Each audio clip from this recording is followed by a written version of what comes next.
Millets, now labeled as supergrains, are studied to be healthier as compared to other cereals such as wheat and rice. From government and top players of the FMCG sector to celebrities and even our humble households, millets are drawing all the attention. With each passing day, they are getting more and more popular, or should we say, they are gaining back their lost popularity. The credit goes to a host of young entrepreneurs who have taken it upon themselves to revive our ancient grains. Millets have become the most talked about supergrain in India. From Insta Reels to Diwali hampers to the G20 menu during India's presidency, they are playing the lead role. United Nations also declared 2023 as the International Year of Millets and later termed them a global superfood. Once considered inferior, millets are being touted as a powerhouse of health, economic, and environmental benefits. And Hyderabad has become a leading hub of this millet makeover movement. From Sai Krishna's Health Sutra and Raju Bhupati's True Good to Vishala Reddy's Millet Bank, ventures which started with modest investments of just a few lakhs have spun their humble beginnings into pure gold, transforming the owners into millionaires, or should we say, millet millionaires. But why is the Southern Belt a pioneer when it comes to millets? If you see at a pan-India level, you will see that the awareness levels of millets and the number of entrepreneurs trying to work on millets is far higher in the south versus when you compare that to the north. I feel it's got more to do with the fact that awareness building activities in the south have started much earlier. And also there have been specialized institutes which are working on millets, which have been established in the south of India.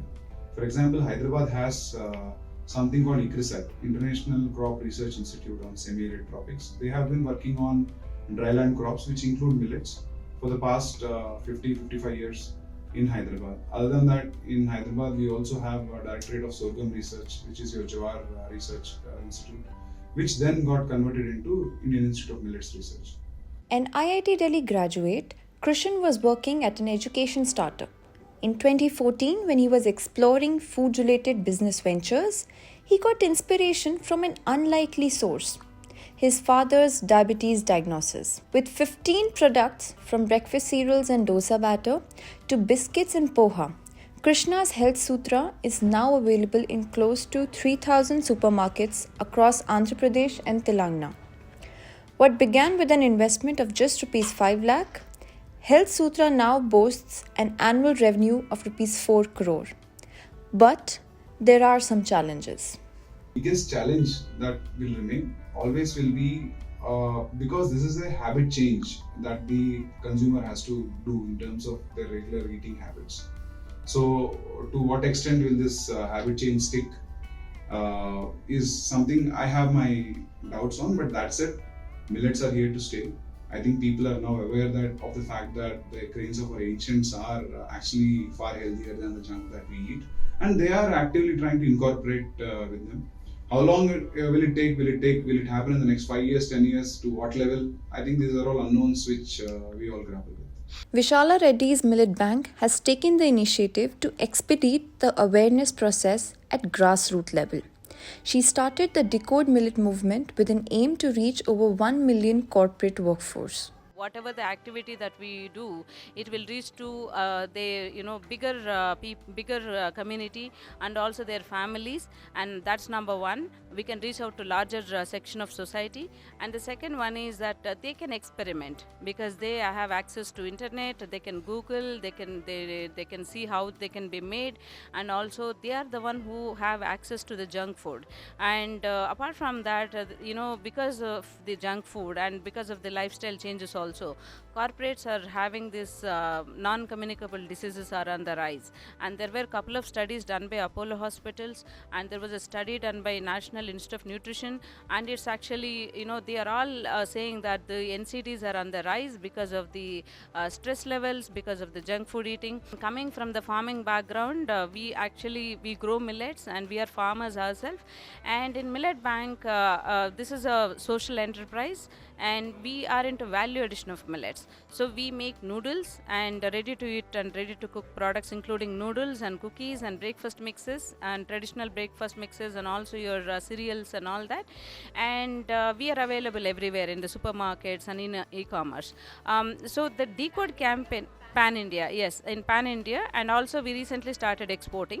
And decode millet is a campaign that we have taken towards the behavior change. So it is not only us, though the Millet Bank has designed this campaign, we also involve other stakeholders, like let it be nutritionists and some of the other brands also, and even the government organizations like NutriHub, and we ask them to provide the knowledge and take the knowledge sessions. So it's more of like a community-driven campaign.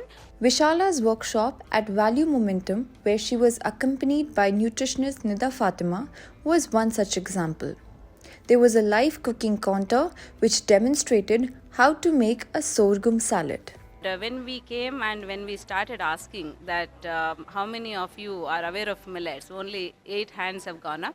And then we asked how many of you have tasted millet, only 2 hands have gone up. And after the session, we asked that question, how many of you are ready to consume millets, or how many of you are aware of millets now, and all the hands have gone up. That's exactly what we are trying to do, the behavioral change and awareness about the millets. Millet has come a full circle in India. For centuries, it formed the backbone of Indian diet. Its varieties include the pleasantly nutty kangni, slightly bitter jowar, earthy ragi, toothsome bajra, and many more.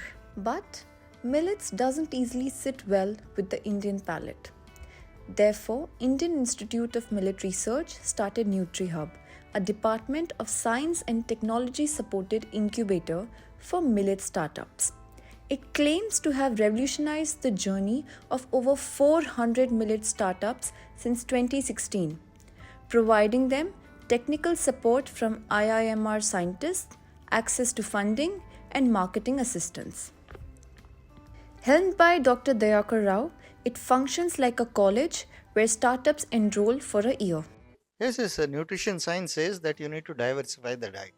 So National Institute of Nutrition has come up with a prescription saying out of 270 grams of cereal consumption, 90 grams can come from millets. So it means 1/3 of your diet can come, of the cereals can come from millet. So our fears are we should not over advertise, and because you have only 20 million tons. I think if people can really just get into 1/3 of their diet, that will do a lot of miracle and take the goodness of the millets and further and all those things. Though the International Year of Millets managed to stir up conversations last year, it appears to have lost some momentum. The more important thing, some few points which all the stakeholders must be integrated. So what we are thinking is, why not we establish something like a Millet Promotion Council, where the industry led, the people can come out, all the stakeholders try to work and jointly look into. APIDA has come up with an export forum. So these sort of things where agencies will make a lot of difference, and IMR is going to back all these things, because it is one of the institutes of ICR which has really, with the help of the NutriHub which is established, we are trying to handhold and technically backstop, be the knowledge partners to bring in science to them, and trying to see that how these things can be, without vested interest, how this can be, promotion can take place. So the multiple stakeholder mix is very, very important at the policy level, at industry level, at the startup level, at the farmers level, academician, R&D levels, and the state governments. From initial skepticism to widespread acceptance, the millet revolution in India has transformed from obscurity to prominence. Millets for sure are having a moment right now. But only time will tell, will they be able to compete with wheat and rice, or will end up becoming just a passing trend? This is Triya Gulati reporting for ThePrint from Hyderabad.